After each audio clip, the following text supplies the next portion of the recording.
Yeah. It's alright, that says bad. Just start stream.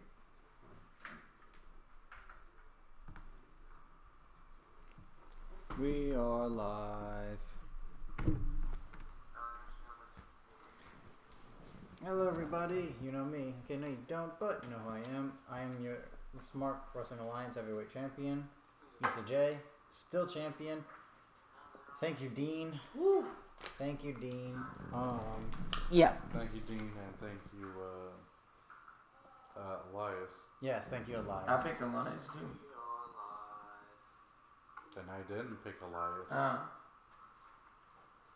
everybody, you know me. That's true. So, this is our review show. Was it worth it? There's Liam Landry right here. I already introduced myself, and DJ is coming by really soon. He's getting over All here. right, how y'all doing? Yeah. Anyways, yeah, you didn't pull Let's up get the started. mic? No, I have it. All right, so let's start off.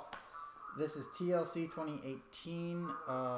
This is the results in our review of what happened. First match of the pre-show is Buddy Murphy versus Cedric Alexander for the Cruiserweight Championship. Buddy Murphy is your champion, and he still is your champion. We didn't see all of it, but we saw a good bit of it. What did y'all think of what we did see? I think that's loud. Yeah. Oh yeah. It was it was alright. We saw about half the match. It looked like it was going back and forth pretty good. I'll probably give it an A because these matches are always good. 205 Live's like the best next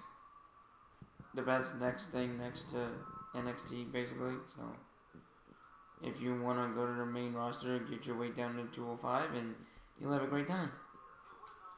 Unless you're Drake Maverick and you have to pee yourself. What did you think, Liam? Yeah, it seemed like a pretty good match from what we saw. Yeah, I really did dig how they would go back and forth, and then Buddy Murphy just, waha, kicks out of the lumbar check. Or actually, he doesn't kick out, he puts his foot on the rope. It's actually, I think, the only way a lumbar check has been countered so far. No one actually has kicked out of it? No, he's kicked out of it. He Oh, kicked he out of has? it at Super Showdown. Oh, okay, Yeah, cool. that was the big thing there. I know The first Roderick- person to kick out of it. I know Roderick Strong did the whole rope thing in their Cruiserweight Classic 2 for the championship when they were going at it. That's when I was really thinking Roderick was about to turn heel because he was using a lot of heel tactics in his 205 Live run back in the day. Anyways, I also too thought it was worth it. Probably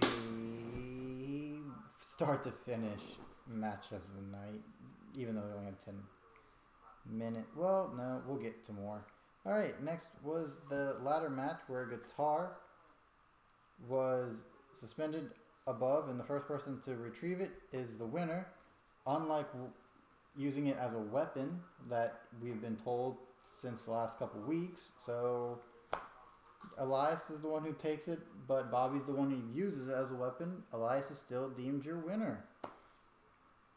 It was very short. It was very fast. Not really much to say about it. Yeah, I mean, it was a standard match. Mm-hmm. Nothing really too wrong with it or bothersome. I think it's always dumb though when you have, guys with managers, especially managers that are wrestlers that don't interfere in matches where it's not illegal. Oh, we'll get to that. Yeah, we'll get to it. But the thing that gets me is you have an hour before the pay-per-view and you're trying to do 2 matches in your kickoff show. One of them's going to be short. One of them's going to be like, why in the hell did I just wrestle that match? This match to me was not worth it. It was too quick. And that's why WWE will never be top dog to me. It will always be the independents. So, next. Ooh, which one's top dog? I'd say Impact right now. Impact and okay. ROH are right there. So, did you think it was worth it? No. I also agree with y'all. I think it's just too short, especially for a ladder match. Next, the Mixed Match Challenge Finals. The winners get to go to a vacation and also enter in number 30 in their respective Royal Rumbles. Yes, sir. You are and it was the correct. match between Jinder Mahal and Alicia Fox versus the Fabulous Truth of All Truth and Carmella. Yes. With Carmella and All Truth taking the victory and taking their vacation all the way to WWE headquarters. Yes, a fantastic vacation choice. This match was very sloppy, a lot of botches, and I'm glad it ended under 6 minutes because if it would have gone longer, I would have started crying. No, it wasn't worth it for me. Yeah, Alicia Fox was not looking good in this one. I didn't see it, so I can't really comment on that. Next match. Wait, what do you mean you didn't see this one? This was it the was one on. where it was on there. No. Yeah. No. Yes. Yeah.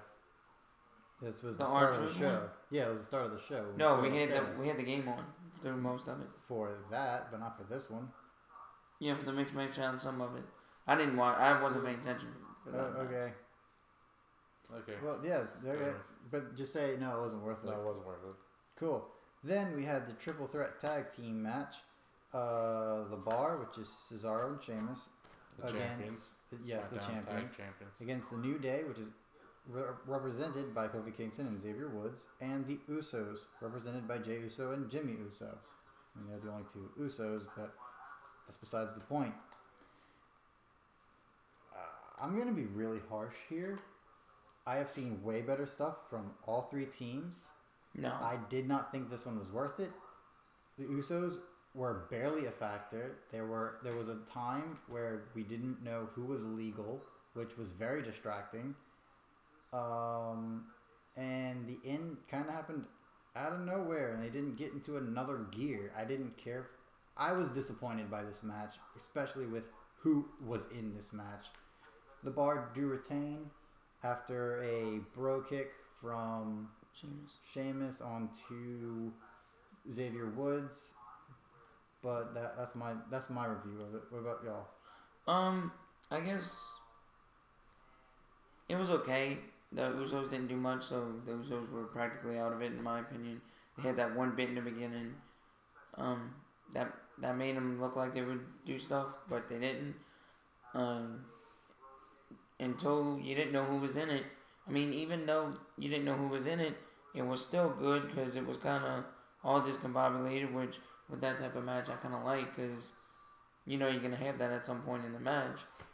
I just kind of wish they would have gone back to who was actually legal, but they never did. Was it worth it?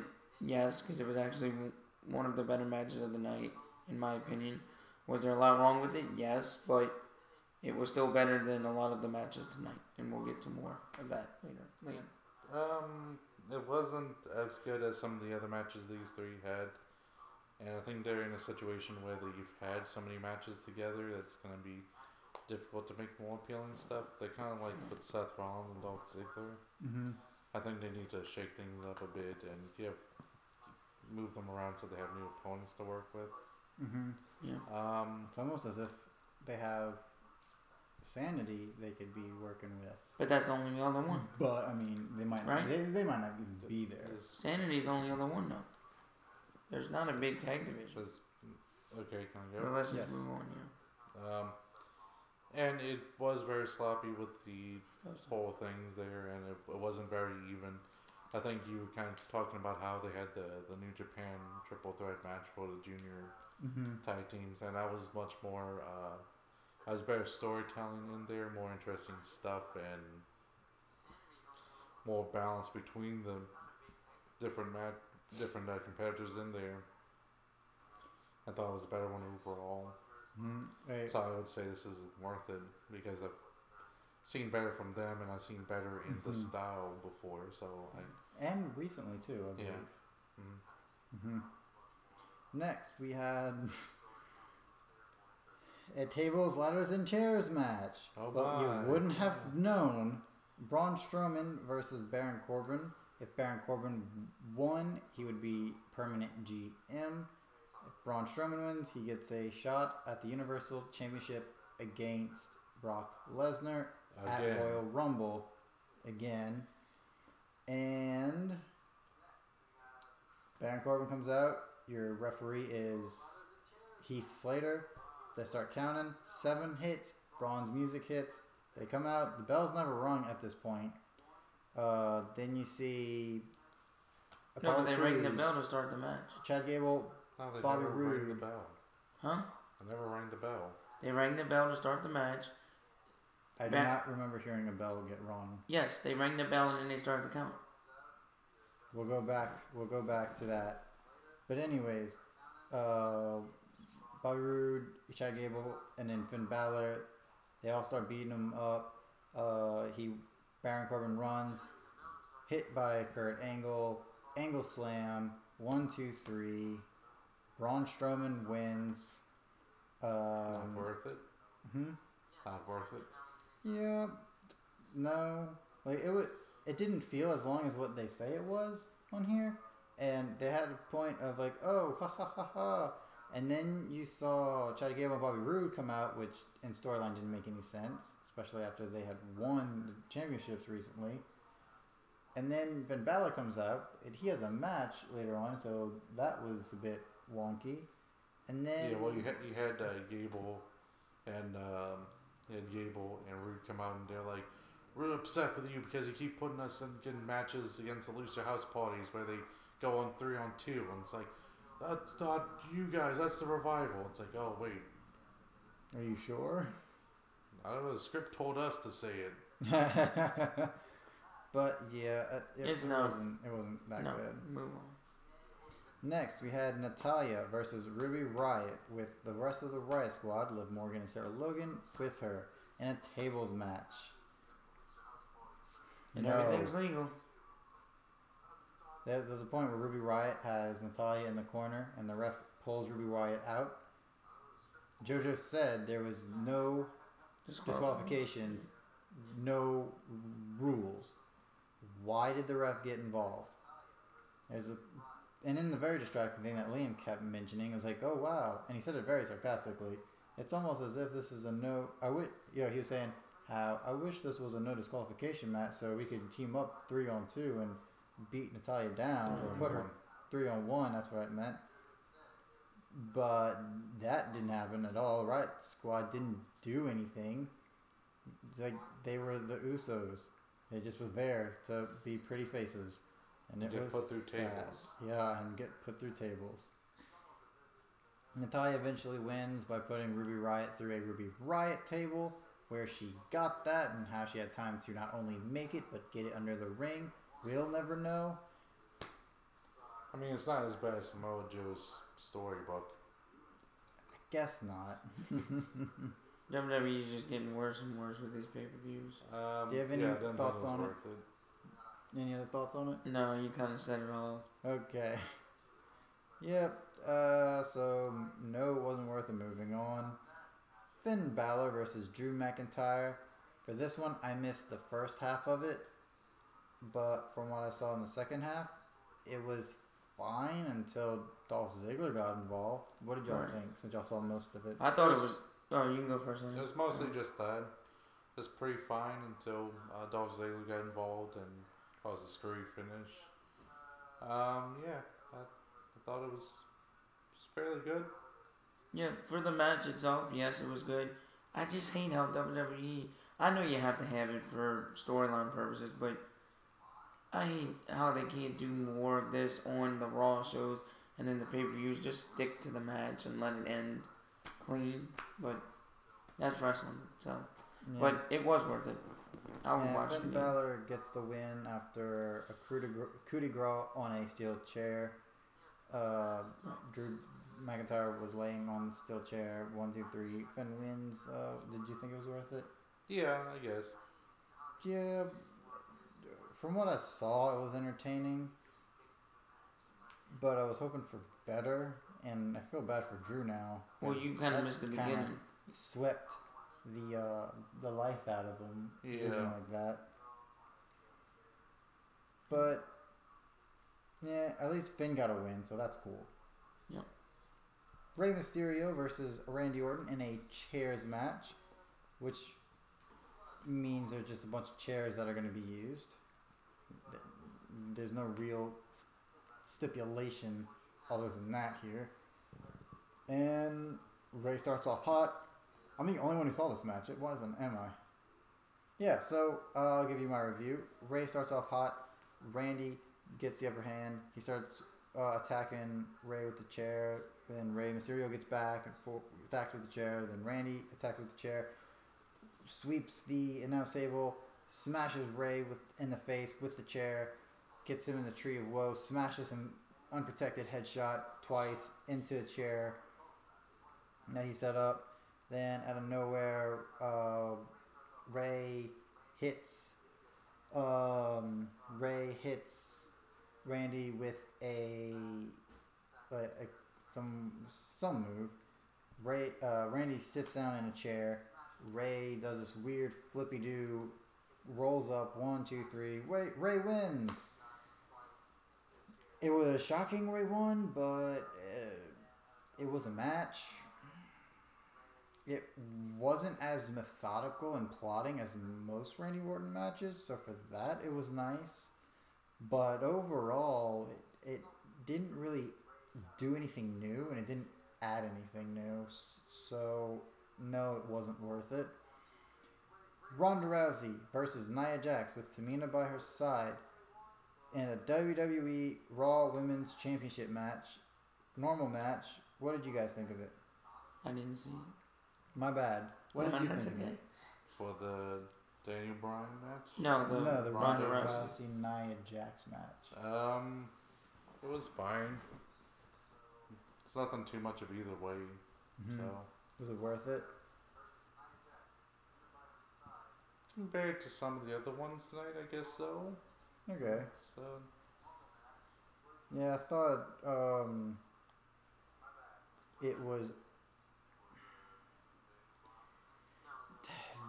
They both have a lot of work to do, and it's really frustrating. Ronda Rousey is the head of the Raw Women's scene right now. Yeah. But what can you do except cry in a ball at night? and let Bailey and Sasha Banks run the women's division there as feuding enemies. Instead of hugging friends. Yeah. Yeah, I can't get behind the two, so I have to disagree and say it wasn't worth it. Next, we had Daniel Bryan versus AJ Styles for the WWE Championship. Did you get to see this one? I saw the second half of it. What did you think about the second half? From what I saw, was it a slow build-up? Not as slow as some things. Okay, good. Well, then, if I had to guess, it would probably have been a good match. From what I saw, it was a lot of back and forth, which with most Daniel Bryan matches, it is. Daniel Bryan can even have a good match on SmackDown, which is really good to see. He can even have a good match with Brock Lesnar. Yeah, right. So, yeah, it was worth it, and I would see it again, so, y'all turn. No, it was the best match of the night, realistically. What? It was really good. It was bad that it was kind of so low on a card that had a lot of weak stuff before it. I think it really made the crowd not get into it that much, and it kind of took me out of it a lot, but it was still a good match overall. Yeah, putting them in a different spot on the card might have hyped up, because you had Ronda, Nia, Rey, Randy, Finn, Drew, and Natalia Ruby that just felt like it dragged on more than it had to, and because of that, all that combined just caused a long match to suffer. Put that in between one of those two, maybe we have something golden, Yeah. But it was a really good match, and I did like the roll up and then switch into another roll up to win. A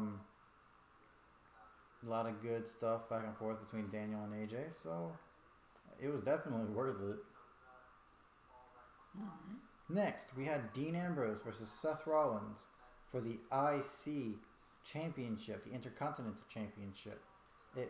Dean Ambrose, the crazy lunatic who will do anything at any point, you never know what he's going to do, was very methodical in this match. Did anything make sense in this match? No. It had some good technical parts to it and everything, some of the moves and all, but it was slow and boring at most points and not sensible. Yeah, and we're not going to even get... We already started and critiqued a lot during the match because they gave us time to. Seth Rollins' lack of selling was really distracting. Yeah. He would do this really big move and then sell his knee and then do this really big move and then grab his knee. He's like, oh, my knee. And then run across the ring and then grab his knee again, which didn't make any sense. And like Liam here said, whenever Kazuchika Okada would have to do a Rainmaker after a bomb arm, he would hold his arm and sell it, not be able to make a pin. So it was just not worth it. No, wasn't worth it. You've said everything. And our final match of the night, the triple threat tables, ladders, and chairs match. The main event that should have main evented for the SmackDown Women's Championship. We had Becky Lynch coming in as champion against Charlotte Flair and Asuka. Whoever grabs that title is the new SmackDown Women's Champion. And this was a really great match until the end, and we'll get there. But let's talk about the good stuff first. What did you think about the match, Liam? I thought overall it was good. I mean, I said before, I'm not into a lot of hardcore matches that much.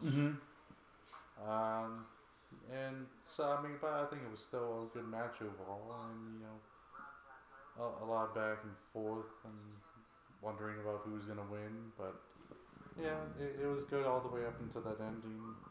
Yeah, what about you? What do you think about some of the high points? Even with the ending, I could see the ending for storytelling purposes, so you're probably going to have a triple threat match at WrestleMania now. But overall, I did like it. It's just... I'll mention what I want to mention later about it, but overall, it went back and forth. Each woman, each lady woman had a big spot. They were, they each had their own spot, so that was good to see. So, yeah, I liked how it went back and forth. It wasn't too hardcore. I didn't expect it to be because it is the women. Don't you mean that it was hardcore? But it was good. It was a good match. It was worth it, and I would watch it again. I really, really enjoyed this match. I started getting really, really into it. There were a couple of decisions that was made that I did not care for, but there were a lot of decisions I did. But there was one decision I absolutely hated, and that was when stupid, bloody, annoying Ronda Rousey showed her ugly face, walked down to a chorus of boos, pushed Charlotte and Becky off a ladder to a chorus of more boos. Sorry. To be fair, she was getting cheers when she came out. Really? That's how I knew something was happening, because there was a lot of extra cheers. It was, after she pushed them, she got boos.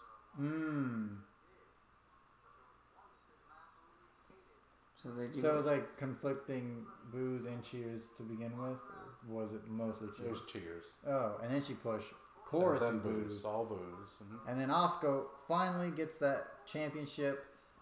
But it, like Liam said, at the live stream, here comes Ronda Rousey ruining Asuka's moment yet again.